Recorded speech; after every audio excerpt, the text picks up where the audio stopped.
والعاقبۃ للمتقین والصلاة والسلام علی سید الانبیاء والمرسلین وعلی آلہ واصحابہ اجمعین اما بعد اعوذ باللہ من الشیطان الرجیم بسم اللہ الرحمن الرحیم قل بفضل اللہ وبرحمتہ فبذلک فلیفرحوا صدق اللہ العظیم وصدق رسولہ النبی الکریم الامین ان اللہ وملائکتہ یصلون علی النبی یا ایہا الذین آمنوا صلوا علیہ وسلموا تسلیما الصلاۃ والسلام علیک یا سیدی یا رسول اللہ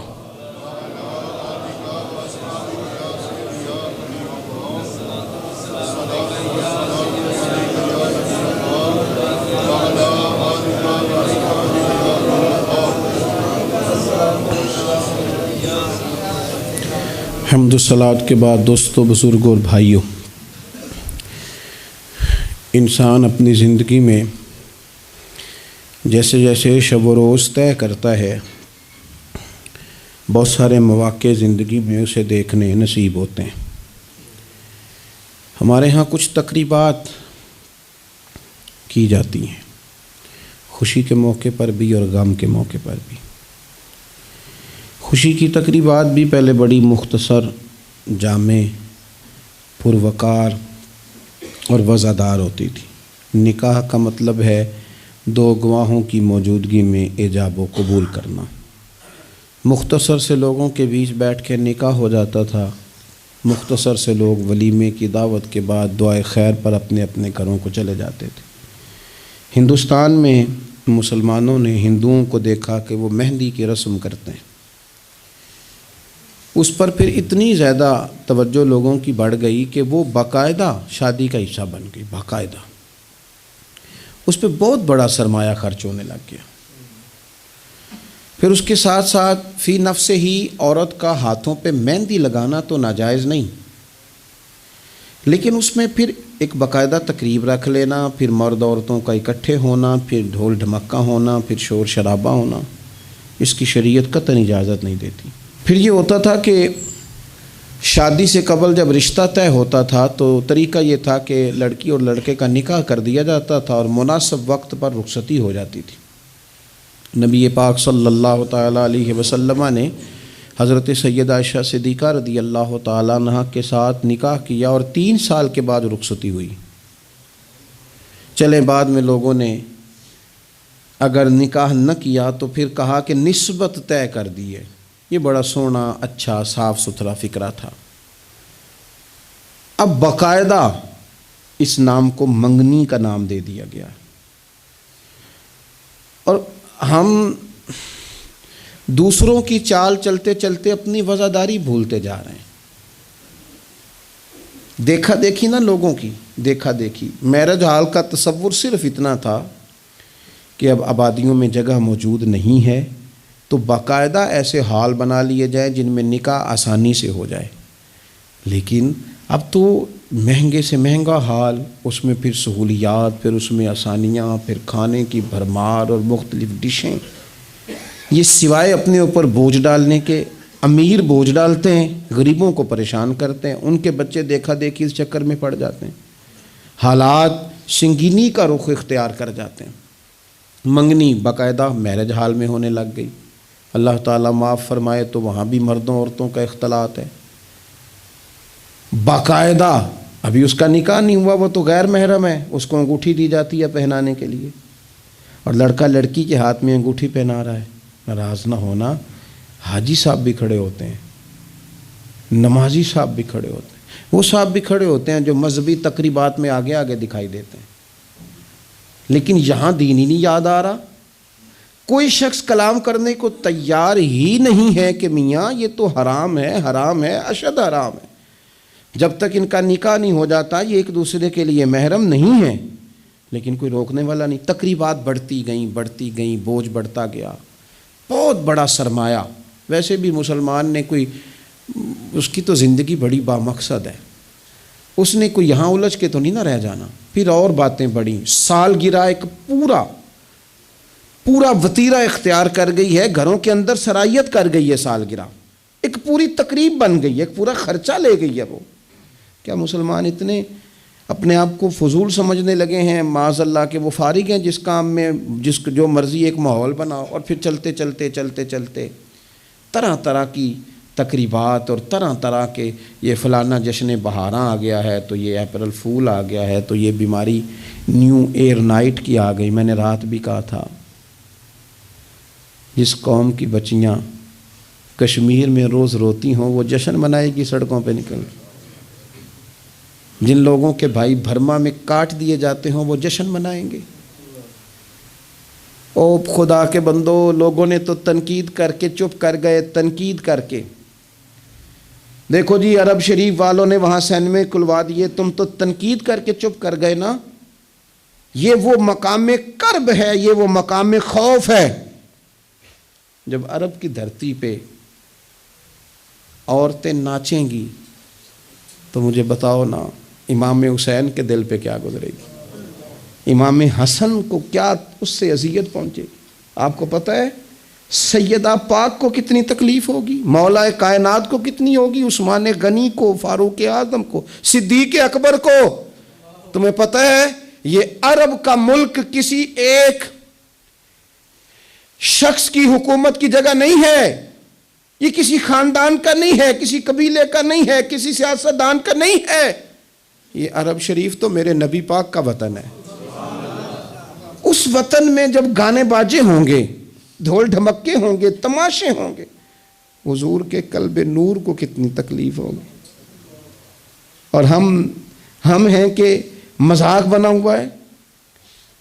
کہاں ہیں وہ لوگ جو روز کہتے تھے موویاں بنا کے غریب لوگوں کو پکڑ کے کہتے تھے یہ فلانی غلط حرکت کر رہا ہے، یہ فلانی۔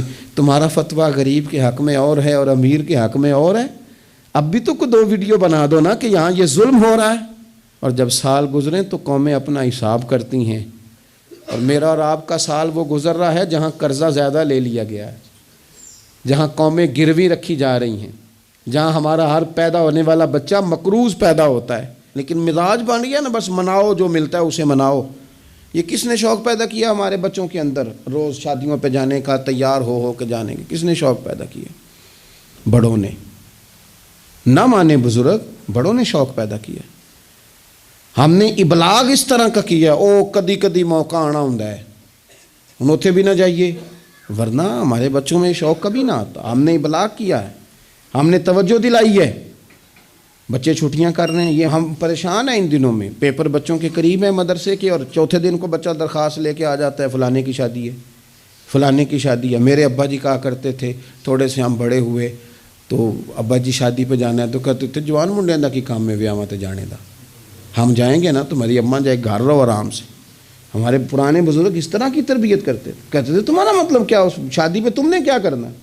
اور یہاں سارا کام ہی بچے اور بچیوں کو دے دیا گیا، بچے اور بچیوں کو، اور تیار کر کے نہیں جاتا۔ کسی خاص جگہ پہ کوئی مجبوری ہو جائے، قربت اتنی زیادہ ہو کہ رہا نہ جائے، تو کبھی نکاح پڑھانے کے لیے جاؤں نا تو بس میرے کانوں سے آواز ٹکراتی نہیں، لیکن میں سمجھ جاتا ہوں کہ کیا باتیں گونج رہی ہیں۔ اور پردہ ہی کر لو تھوڑا سا، وہ کہتے ہیں پردہ، یہ بچی کے نکاح کی مووی نہ بنی تو فلم ہی نہیں مکمل ہوگی۔ اس خوشی کے موقع پر بھی آپ یہ کہہ رہے ہیں کہ لو جی پردہ کرو اور دوپٹہ لو، تو اتنے پیسے دیے وہ بیوٹی پارلر والے کو، وہ کدھر جائیں گے؟ کون ہیں یہ لوگ سارے؟ میں اور آپ نہیں ہیں، ہم ہی تو ہیں یہ سارے۔ یہ کس پر تنقید کر کے ہم چپ کر گئے ہیں؟ ہم سارے خود ہیں، اور ہم سب مل ملا کے اس سوسائٹی کا حصہ بنتے جا رہے ہیں۔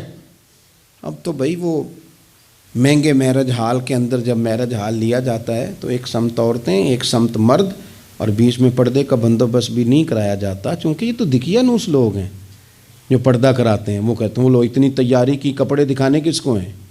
تم پردہ کرا رہے ہو۔ خدا سے ڈریں، مسلمان ان ابس کاموں کے لیے نہیں ہے، تو اونچے مقاصد کے لیے آیا۔ تو دیکھنا تیری تو بڑی عظمت ہے، کنتم خیر امۃ اخرجت للناس تأمرون بالمعروف وتنہون عن المنکر۔ تجھے تو بھیجا تھا کہ تو دنیا میں خیر عام کرے گا، برائی کا ہاتھ تھامے گا، تو کہاں الجھ کے رہ گیا؟ اپنی تقریبات پر تھوڑی توجہ دیں۔ ایک تو یہ خوشی کی تقریبات، پھر ایک غم کی تقریبات۔ میں نے اپنے کانوں سے سنا ہے، کل 10ویں کا اعلان اکٹھا کرا دیا گیا، اور یہ ٹھیک کیا جاتا ہے، ایک ہی دن میں دونوں اصال ثواب کی تقریبات ہو جائیں۔ اس کا اصل اصال ثواب ہے۔ اصال ثواب کیا ہے؟ اصال ثواب یہ ہے کہ آپ کو دعا کرنی ہے جانے والے کے لیے، کچھ قرآن مجید پڑھ کے، کچھ اذکار پڑھ کے، کچھ وظائف پڑھ کے اس کی روح کو ایصال کرنا ہے، اتنا مقصود ہے۔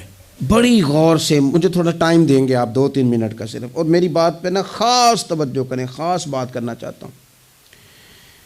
اگر اس میں کھانا پکانا ہے نا، تو آپ نے کھانا اس لیے پکانا ہے کہ غریب کو، مسکین کو کھانا کھلائیں گے، اور جو ثواب اس کا ملے گا وہ بھی جانے والے کی روح کو ملے گا۔ لیکن اگر آپ اس میں دعوت پکا لیں، دعوت رشتہ داروں کی، یاروں کی، وہ تو بھائی دعوت ہے۔ ایک ہے کہ آپ نے کوئی ایسا کام کیا جس سے جانے والے کی روح کو، ہوٹل میں بیٹھ کے کھانا کھایا 4 بندوں نے، موج کی، مرضی کا انہوں نے گوشت اڑایا، تو وہ کہیں اس کا ثواب جائے گا؟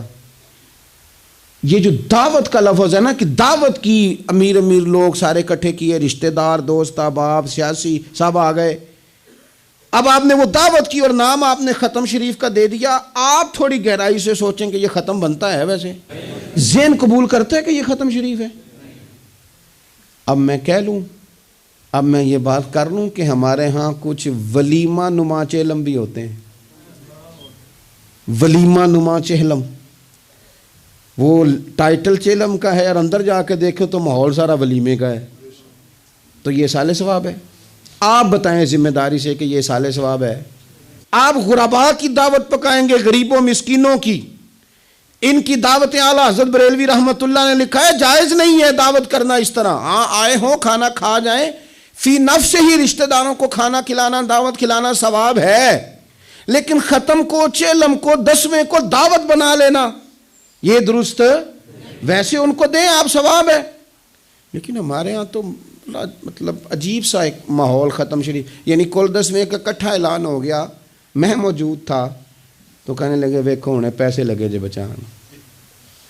خدا کے بندو یوں تو نہ کرو۔ ایک ان کا والد چلا گیا، والدہ چلی گئی، کوئی عزیز چلا گیا، اور دوسرا یہ کہ آپ یہ بتائیں گھر سے روٹی نہیں ملتی، صرف ختم کی ملتی ہے۔ اتنی چھوٹی سوچ کون پیدا کرتا ہے؟ یہ تو ماحول میں ہی ایسی باتیں نہیں ہونی چاہیے۔ میں آپ کو کہہ رہا ہوں، میں مولوی صاحب ہو کے، مسجد کا خطیب ہو کے، حالانکہ چہلم پہ ڈیوٹی مولوی صاحب کی ہے، ان کو تو موقع ملنا ہے 10ویں کا بھی، چہلم کا بھی، کل کا بھی، لیکن مولوی کا بھی تو کول ہونا ہے نا، اسے بھی تو خیال کرنا چاہیے کہ جو چیزیں درست ہیں صرف اتنی درست ہیں، حد بندی سے باہر جائے تو چیز ٹھیک نہیں رہتی۔ اس لیے ان تقریبات کو بھی یقین کریں۔ کل شریف پہ ماحول دعوت کا نہ ہو۔ میں آپ کو ذمہ داری سے کہتا ہوں، کسی کا باپ فوت ہو جائے تو جتنی اچھی دعا وہ مانگ سکتا ہے، درد سے اتنی کوئی اور نہیں مانگ سکتا، لیکن وہ تو دعوت پکا رہا ہے نا، وہ تو دیگوں پہ ہے، وہ تو ٹینٹ کا سامان اکٹھا کر رہا ہے، وہ تو ترتیب لگا رہا ہے۔ اور میں ذمہ داری سے کہتا ہوں، کل سے پہلے 10ویں کے بعد، چہلم کے بعد بیٹوں کی لڑائی ہوتی ہے کہ خرچہ زیادہ آیا، تم حصہ نہیں پورا دے رہے، یہ اصال ثواب ہے؟ تیرے ذمہ 25,000 ہے، تیرے ذمہ 30,000 ہے، یہ اصال ثواب ہے؟ یہ غلط چیز ہے، کیونکہ آپ، ایک ماحول ہے دعوت کا، ایک ماحول ہے دعا کا، ان دونوں میں فرق ہے۔ جہاں دعا کا ماحول ہوگا نا، وہاں نہیں یہ ٹینٹوں کا چکر، روٹیوں کا چکر، یہ آنے جانے والوں کا چکر، میرج حال، وہاں نہیں، وہاں تو لوگ قرآن شریف پڑھیں گے، وہاں تو گھر والے بھی بیٹھ کے تسلی سے تسبیح کریں گے، اور پھر تسلی سے آنسوؤں سمیت رب کی بارگاہ میں دعا کریں گے۔ دعوت اور دعا کا ماحول ہی الگ الگ ہے۔ اس لیے جو ہماری تقریبات اصال ثواب کی ہیں، اور پھر میں آپ سے عرض کروں، امیر بڑے بڑے چہلم کرتے ہیں، غریبوں کو مشکل میں ڈال دیتے ہیں، مشکل میں، پتہ نہیں بیچاروں کا بیماری پہ کتنا کو خرچ ہو گیا ہے، کہاں کہاں سے قرضہ اٹھایا ہے، کتنی تکلیف صحیح ہے۔ پھر آپ نے کل شریف پہ بھی بہت بڑا اہتمام کا کہہ دیا، پھر 10ویں پہ بھی کہہ دیا، پھر چہلم پہ بھی کہہ دیا، نہیں کچھ لوگ زبان سے کہتے لیکن بڑی تکلیف میں آ جاتے ہیں، بڑی آزمائش، بڑی ساری دکھ بھرا معاملہ ہوتا ہے۔ اور میں نے دیکھا ہے، چونکہ میرا شعبہ ہے، میں نے قریب جا کے دیکھا ہے، لوگ سوال جواب کر رہے ہوتے ہیں، جناب آپ کیسے کر کے کریں، کس کو دکھ بتائیں؟ ایک ماں کے جانے کا دکھ، باپ کے جانے کا دکھ، بھائی کے جانے کا دکھ، اور ایک یہ والا دکھ۔ نہ کریں یہ کام۔ ہمارا دین جہاں ہمیں تکلیف نہیں دیتا، اپنے آپ کو تکلیف میں نہ ڈالیں۔ اصالِ ثواب ضرور کریں، فی نفس ہی اس کا بہت اجر و ثواب ہے، لیکن مشقت والا کام میں درد سے کہ غریبوں کا بھلا کر دو، پر ان کو جا کے مشورہ دو کہ یار مہربانی کرو، ایک ہی ختم کافی ہے۔ بڑا ختم کل والے دن ہو گیا، اب جائیں لوگ اپنے گھروں کو۔ چیلم والے دن بس ٹھیک ہے، میں تو آپ کو مشورہ دوں گا کہ آپ کسی مسجد میں گھر سے سارے لوگ چلے جائیں، مسجد کے نمازی بیٹھے ہیں وہاں جا کے آپ کہیں جناب قاری صاحب یہ تھوڑا ختم شریف پڑھ دیں۔ آپ کو بہت بڑا اعلان کرانے کی بھی ضرورت نہیں، آپ ختم شریف پڑھ دیں۔ دیکھو نا میرے نبی پاک صلی اللہ علیہ وسلم، اللہ کرے حضور کی ادائیں نور بن کے ہمارے دلوں میں اتر جائے اور وہ نہ اندر رہ جائیں ہمارے۔ یہ دیکھو اصالِ ثواب۔ حضرت سیدنا سعد بن معاذ رضی اللہ تعالیٰ عنہ کا وصال ہو گیا، قربان جائیں، نصیب دیکھو، حضور ان کی قبر پر کھڑے ہو گئے۔ قبر میری تے میرے اپیرا جے کر پامیں پھیرا، حضور قبر پہ کھڑے ہو گئے، اور پھر نبی کریم نے تسبیح پڑھی، پھر تحلیل پڑھی، پھر تکبیر پڑھی، دیر تک پڑھتے رہے۔ پھر حضور نے پتہ کیا فرمایا؟ فرمایا تمہارے بھائی کی قبر تنگ ہو گئی تھی، میں نے تسبیح پڑھی ہے تو اللہ نے کشادہ کر دی ہے، کھول دی ہے قبر، تو جاؤ نا ابا جی کی قبر پہ، پڑھو نا وہاں اللہ اکبر اللہ اکبر اللہ اکبر، پڑھو نا وہاں جا کے الحمدللہ الحمدللہ وہاں پڑھو جا کے، وہاں جا کے کہو لا الہ الا اللہ لا الہ الا اللہ لا الہ الا اللہ محمد الرسول اللہ صلی اللہ علیہ، پڑھو جا کے وہاں سورہ یاسین، پڑھو جا کے سورہ ملک، پڑھو جا کے وہاں قرآن مجید، دیکھو معاملات ٹھیک ہو جائیں گے۔ یہ اصالِ ثواب کی ترتیب بنائیں، گھر میں بھی اصالِ ثواب کریں تو ذرا درد سے، ذرا ذوق سے، ذرا اچھی طرح پڑھ کے، لیکن دعوتیں نہ بنائیں کل 10ویں چیلم کو، دعوتیں یعنی مل بیٹھو، کپڑے نئے نکالو، پوری تیاری کرو، اور جناب وہاں جاؤ اور جا کے کھانا کھاؤ اچھا سا خوبصورت سا، اور ساری توجہ ہی کھانے پہ، چونکہ وہ اس کو پتہ ہے کہ جس طرح شادی میں کھانا کم پڑ گیا تو عزت نہیں ہوگی، اس طرح اگر چیلم پہ کم پڑ گیا تو پھر بھی رسوائی ہوگی، تو جب کھانے پہ لگ جائیں گے تو دعا تو رہ گئی، جانے والے کا فائدہ نہ ہو سکا۔ دو ایک باتیں مزید اسی عنوان پر، اللہ تعالیٰ نے قرآن مجید میں یہ فرمایا کہ کل بفضل اللہ وبرحمتہ فبذلک فلیفرحوا، اے محبوب علیہ السلام آپ اپنے غلاموں سے فرما دیں کہ جب اللہ کا فضل اور اس کی رحمت ملے تو پھر خوشی منایا کریں، اظہار مسرت کریں۔ امام فخر الدین رازی رحمۃ اللہ علیہ نے یہاں ایک بات لکھی ہے جو بڑی خوبصورت ہے اور بڑی سمجھنے والی ہے۔ امام رازی رحمۃ اللہ علیہ فرماتے ہیں کہ یہ خوشی اس لیے نہیں منانی کہ انعام ملا ہے، خوشی اس لیے منانی ہے کہ رب کی طرف سے ملا ہے، خوشی اس لیے منانی ہے کہ محبوب نے دیا ہے، تو جب محبوب دے نا، وہ چند دن پہلے بڑا لطف آیا، بس ایک بات ہے بھولتی نہیں، سے ثبوت نہ منگو میتھوں نظر کرم کا دھوئی، اے میں جانا یا دل بر جانے غیر نہ جانے کوئی۔ یہ اس لیے خوشی منانی ہے کہ نظر کرم ہوئی ہے، اللہ نے نوازا ہے، تو اب جب اس لیے خوشی منانی ہے کہ اللہ نے دی ہے تو پھر خوشی بھی وہی منانی ہے جس سے اللہ راضی ہو، اسی انداز میں رہنا ہے جس میں رب رسول راضی ہوں۔ تقریبات میں 2-3 چیزوں کا خاص خیال، ایک تو خرچ حد سے زیادہ نہیں ہونا چاہیے، اعتدال کے ساتھ خرچ کریں، فضول خرچی سے بچیں۔ ہماری شادیوں میں اتنا زیادہ خرچ ہوتا ہے، اتنا زیادہ خرچ ہوتا ہے، اور یہ چونکہ ہماری طبیعت ہے نا، ہم کسی نہ کسی بات میں اپنے آپ کو خود بخود ایموشنل کر لیتے ہیں۔ میرا پہلا منڈا ہے تو میں زور لانا ہے، سارے چاہ کرنے، پھر میرا آخری ہے تو ہن بھی میں سارے چاہ، او دیکھو جی آخری شادی ہے، او یہ آخری نہیں ہے میرے بھائی، کس نے آپ کو کہا؟ دعا کریں نا اللہ بیٹے کو بھی بیٹے دے، اللہ بیٹے کو بھی بیٹیاں دے، ان کی بھی شادیاں ہوں، تو آخری تو نہ ہوئی۔ کیوں؟ مطلب آپ بلا وجہ اپنے آپ کو خود بخود ایموشنل کر کے، اور یہ اتنی کبھی طبیعت ہے بعض لوگوں کی کہ وہ کہتے ہیں وہ دکھانا ہے آج. آپ شادی کی تقریبات کو فضول خرچیوں سے بچائیں. قرآن مجید نے کیا کہا کلو وشربو ولا تسرفو، کھاؤ بھی پیو بھی، فضول خرچی نہ کرو، اعتدال میں رہ کے کرو سارا کام، لیکن میانہ روی میں، اعتدال میں. ایک قرضہ وہ ہے جو انسان مجبور ہو کے لیتا ہے، کوئی مجبوری آ گئی، کوئی تنگ دستی آ گئی، کوئی نقصان ہو گیا. ایسے مقروض کے ساتھ تو نبی پاک صلی اللہ تعالیٰ علیہ وسلم نے اظہار ہمدردی فرمایا ہے.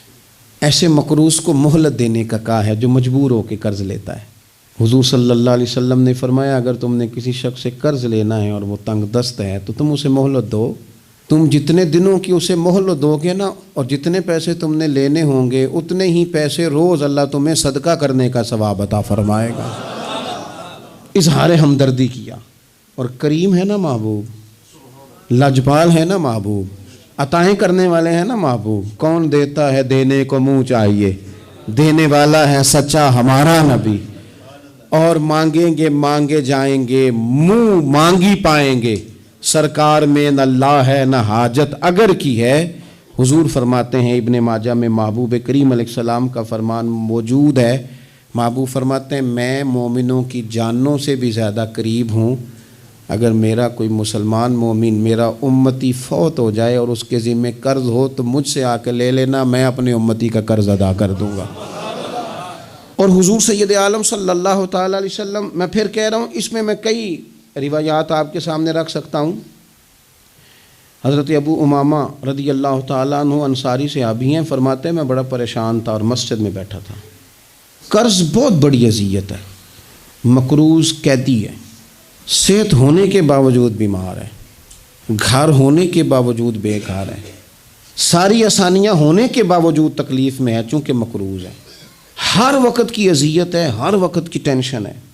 حضرت ابو امامہ رضی اللہ عنہ فرماتے ہیں میں مسجد میں بیٹھا تھا، قربان جائیں نبی کریم علیہ السلام تشریف لائے اور محبوب کے میٹھے اور مد بھرے جملے، کک سواد نہیں مشری اندر اسی کھنڈاں وی چک ڈٹھیاں، انہاں ساریاں شیواں نالوں گلاں سجن دیاں مٹھیاں. محبوب نے فرمایا ابو امامہ کیا بات ہے یار، یہ وقت نہیں مسجد آنے کا، اور اس وقت کے اندر میں تمہیں مسجد میں دیکھ رہا ہوں، اس وقت کیوں بیٹھے ہو؟ عرض کرنے لگے حضور مجھے قرض نے پریشان کر دیا، آزمائش میں آ گیا ہوں، حضور کیا کروں؟ تو نبی کریم نے فرمایا میں تمہیں دعا سکھاتا ہوں نا. حضور نے دعا سکھائی، کہاں پڑھو اللہم انی اعوذ بک من الہم والحزن واعوذ بک من العجز والکسل واعوذ بک من الجبن والبخل واعوذ بک من غلبۃ الدین وقہر الرجال. فرمائے اس دعا کو پڑھا کرو اللہ خیر کر دے گا. حضرت ابو امامہ فرماتے ہیں لوگوں میں نے یہ دعا پڑھی، میرے نصیب دیکھو پڑھی میں نے پر سیکھی میں نے ڈائریکٹ حضور سے ہے. میں نے یہ دعا پڑھی، اللہ نے میرے قرضے بھی دور کر دیے اور میرے غم بھی سارے دور کر دیے. ہمارے تو وظیفے میں اعلیٰ حضرت نے اس دعا کو شامل کر دیا. فرمایا اسے پڑھو، صبح بھی پڑھو شام بھی پڑھو، غم بھی دور ہوں گے قرضے بھی دور ہوں گے. اور یہ روایت سنن ابو داؤد شریف میں موجود ہے. عزیز بھائی نبی پاک اظہار ہمدردی کرتے، لیکن جو بندہ جان بوجھ کے قرضہ لے، جان بوجھ کے قرضہ لینے سے مراد کیا ہے؟ شہرت کے لیے، دکھاوے کے لیے، زیادہ خرچے کرنے کے لیے، مہنگی شادی کرنے کے لیے جو بندہ قرضہ لے اس کے بارے میں پتہ ہے رسول کریم صلی اللہ تعالیٰ علیہ وسلم نے کیا فرمایا؟ محبوب فرمانے لگے یہ المستدرک میں موجود ہے، ذرا لفظ دیکھیے گا حدیث کے. حضور فرمانے لگے میں کفر اور قرض سے اللہ کی پناہ مانگتا ہوں.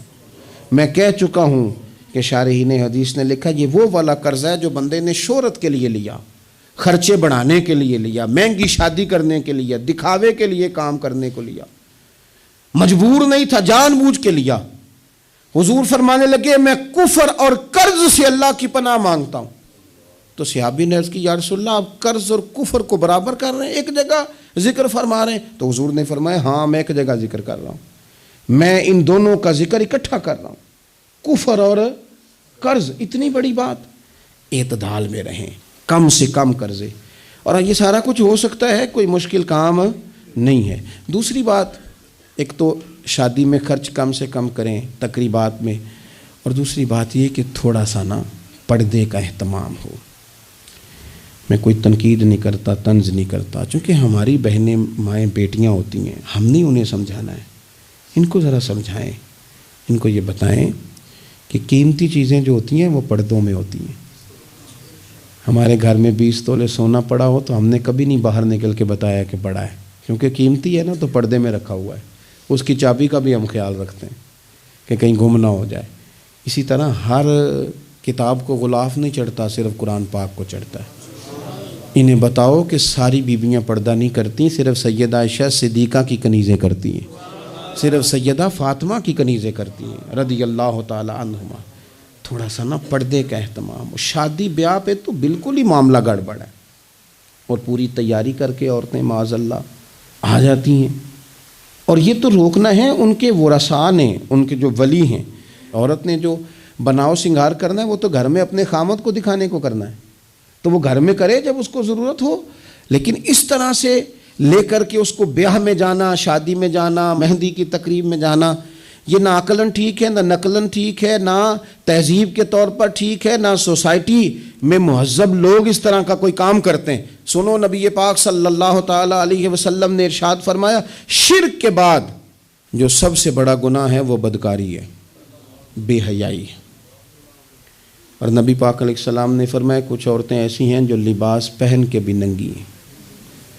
فرمایا یہ وہ عورتیں ہیں جنہیں اللہ تبارک و تعالی جنت کی ہوا بھی عطا نہیں کرے گا، خوشبو تک نہیں ملے گی۔ ان کو یہ سمجھائیں۔ یہ آج کل بڑا عروج ہے شادیوں کا۔ خواتین مہربانی کریں، اپنے اوپر رحم کھائیں، نہ اللہ کی نافرمانی مول لیں۔ ماؤں بہنوں بیٹیوں، پھر روتی ہو، دکھ سناتی ہو، کہتی ہو بڑی ساری آزمائش میں ہیں، تو اگر تکلیف میں ہو تو پھر تو رحمت والے کام کرو نا۔ بندہ تکلیف میں بھی ہو، دکھوں میں بھی، اور کام عذاب والے کرے تو اسے کس طرح کر کے آسانی میسر آئے گی؟ اس لیے شریعت اسلامیہ کے دائرے کے اندر وقت گزاریں۔ تیسری گزارش تقریبات کے حوالے سے، تیسری اور آخری یہ ہے کہ ہم نہ شادی ہو، بیاہ ہو، کوئی بھی معاملہ ہو، ہمارا یہ مزاج بن گیا ہے کہ ہم نہ تعلقات نبھاتے ہیں۔ دفتر کے لوگوں کو بلائیں گے، ہمارے جو بزنس کے متعلقہ لوگ ہیں ان کو دعوتیں دیں گے، جن لوگوں سے ہمیں کوئی سیاسی سماجی کام پڑ سکتا ہے انہیں بلائیں گے۔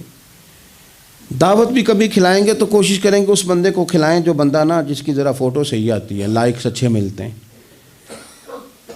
اسی طرح کا معاملہ شادی میں ہم نے کر لیا ہے، صرف اپنے فائدہ دیکھ کے، نفع دیکھ کے، بلکہ اخباروں میں بعض میں خبر آتی ہے فلاں کے بیٹے کا ولیمہ سیاسی اجتماع بن گیا، غرباء کو موقع نہیں ملتا۔ ہمارے استاد صاحب بات سنایا کرتے تھے، وہ فرماتے تھے کہ ایک آدمی کو کسی نے بلا لیا شادی پہ، تو کسی گیراج میں کسی ورک شاپ پہ کام کرتا تھا، تو وہ نہ وہیں سے کپڑے نہ بدل سکا، انہی کپڑوں میں وہ اسی طرح آلودہ تھے کام کے ساتھ۔ اس نے کہا کہ اگر میں گھر گیا تیار ہونے تو وہ لیٹ نہ ہو جاؤں، تو اسی طرح چلا گیا۔ اس کو چوکیدار نے اندر ہی نہیں جانے دیا، کہا تو کدھر آ گیا؟ اس نے بڑی کہا بھی مجھے بلایا ہے، میرا تعلق ہے۔ اس نے کہا نہیں نہیں، تجھے کیسے بلا لیا؟ کیونکہ اسے پتہ تھا نا ان لوگوں کا تو اسٹیٹس ہی اور ہے، غریب آدمی ان کی دعوت میں۔ اس نے کہا جا، تجھے نہیں بلایا، اندر ہی نہیں گھسنے دیا۔ اب وہ جلدی سے گاڑی بھگا کے گھر گیا، وہ کاٹن شاٹن مایا شایا تگڑے کپڑے، ویسٹ کوٹ، اچھے طرح سوٹ بوٹ پہن کے جب وہ واپس لوٹا نا تو اس نے جناب خود سے اسی چوکیدار نے خود دروازہ کھولا، اندر بھیجا۔ اب وہ جب کھانا شروع ہوا نا تو اس نے ایک ڈونگا لیا سالن کا اور اپنا کرتا پکڑ کے اس میں ڈبو دیا، پھر دوسرا کرتا ڈبو دیا۔ تو لوگوں نے کہا تم باولے تو نہیں ہو گئے، یہ کیا کر رہے ہو؟ اپنے کپڑے آلودہ کر رہے ہو سالن سے۔ کہنے لگا میری تو دعوت نہیں، دعوت تو کپڑوں کی ہے، اگر میری ہوتی تو مجھے تو پہلے بھی داخل ہونے دیتے، یہ تو ان کپڑوں کی دعوت ہے میاں، تو یہ چونکہ ان کی دعوت ہے تو انہیں کہہ رہا ہوں کھاؤ کھانا، میری تو ہے ہی نہیں دعوت، ان کو کھانا چاہیے۔ اس لیے کہ یہاں تو گاڑیوں کی دعوت ہے، یہاں تو کوٹھیوں کی دعوت ہے، یہاں تو دعوت اس بات کی ہے کہ بڑی پجاروں میں کون آیا ہے؟ رسول کریم صلی اللہ تعالی علیہ وسلم نے فرمایا ولیمے کے کھانوں میں بدترین کھانا، یہ صحیح بخاری ہے، فرمایا ولیمے کے کھانوں میں سے بدترین کھانا وہ ہے جس میں امیروں کو تو بلایا جائے پر غریبوں کو نہ بلایا جائے، وہ بدترین دعوت ہے۔ اس لیے بعض صوفیہ تو یہ فرماتے ہیں کہ کوشش کر کے نا بعض غریبوں کو منت کر کے لے آؤ اپنے ولیمے کی، اپنی تقریبات کی دعوتوں میں، تاکہ تمہارا کھانا اچھا کھانا تو بن جائے نا، تمہارا کھانا بہترین کھانا تو بن جائے نا، تمہارا کھانا اعزاز والا تو ہو جائے، کچھ تو غربا کو دعوت دے لو۔ لیکن ہماری تقریبات ہماری ذاتی معاملات کا حصہ بن جاتی ہیں۔ میں تو مذہبی تقریبات بھی دیکھتا ہوں، مذہبی تقریبات میں بھی ہماری پوزیشن کچھ اسی طرح کی ہے۔ میں اپنے بارے میں کئی دفعہ دوستوں کو کہہ چکا ہوں کہ دین کا خادم سمجھ کے دعوت دینا تو بڑی اچھی بات ہے، لیکن ہمیں برانڈ نہ بناؤ۔ ہمیں بعض جگہ بڑی اچھی طرح سمجھ آ جاتی ہے کہ بعض آدمی کا بات کرنے کا سٹائل کیا ہے، اور جو آدمی روز اتنی لمبی چوڑی تقریر کرتا ہے، اس کو جب آگے کوئی شخص بات سنانے کی کوشش کرتا ہے تو پتہ چلو اکثر چل جاتا ہے کہ کہاں سے بات کر رہا ہے۔ چلیں جواب نہ دینا کئی دفعہ اخلاقی طور پر درست نہیں ہوتا۔ دینی تقریبات کو ضروری ہے کہ 600 آدمی 400 آدمی بیٹھے گا تو پھر ہماری محفل ہوگی؟ کوئی ضروری ہے؟ اس لیے تو غریب آدمی نے جلسے کو ہاتھ ڈالنا ہی چھوڑ دیا، جلسہ مہنگا ہی بڑا ہے۔ غریب آدمی نہیں یہ کام کرتا، وہ کیسے محفل کرے گا؟ وہ تو آپ ساؤنڈ والے کے پاس جائیں تو کہتا ہے دور بدل گیا ہے، اب کہاں 1500 میں ساؤنڈ لگتا ہے۔ وہ تو چونکہ ہم نے ہر چیز کو برانڈ بنا دیا، کمرشل کر دیا، ماحول اور طرح کا بنا دیا ہے۔ یہ کام نہ کریں، آپ اس کو دین ہی بنائیں، اور یہ ذوق ہی رہے نا تو بھائی اس کے لیے پھر کسی آرٹیفیشل نعت خواں کو بلانے کی ضرورت نہیں ہوتی۔ محلے کا لڑکا بھی سونی نعت پڑھ لیتا ہے، اس کے لیے پھر اپنے خطیب صاحب بھی بڑی بہترین تقریر کر لیتے ہیں جو ہمیں 5 نمازیں پڑھاتے ہیں، پھر یہاں بھی سارے کام۔ لیکن ذہن تقریبات کے لحاظ سے بن گیا ذرا بڑا اونچا سا۔ دین اپنی ذاتی حیثیت رکھتا ہے، اپنی تقریبات کو شستہ کریں، سنجیدہ کریں، صاف ستھرا کریں، جتنی بھی قباحتیں ہیں اخلاقی ہیں مالی ہیں ان کو دور کریں۔ ہم مسلمان ہیں، مسلمان بڑا سنجیدہ سا ہوتا ہے، سونا سا ہوتا ہے، اس کے رویے بڑے میٹھے ہوتے ہیں، اس کے آنے جانے کے معاملات میں شائستگی ہوتی ہے، اسے دیکھ کے پتہ چلتا ہے کہ یہ رسول اللہ کا ماننے والا ہے، یہ نبی کریم علیہ الصلوۃ والسلام کا تربیت یافتہ امت ہے۔ اللہ تعالیٰ سمجھ عطا فرمائے۔ آخر دعوانا الحمدللہ۔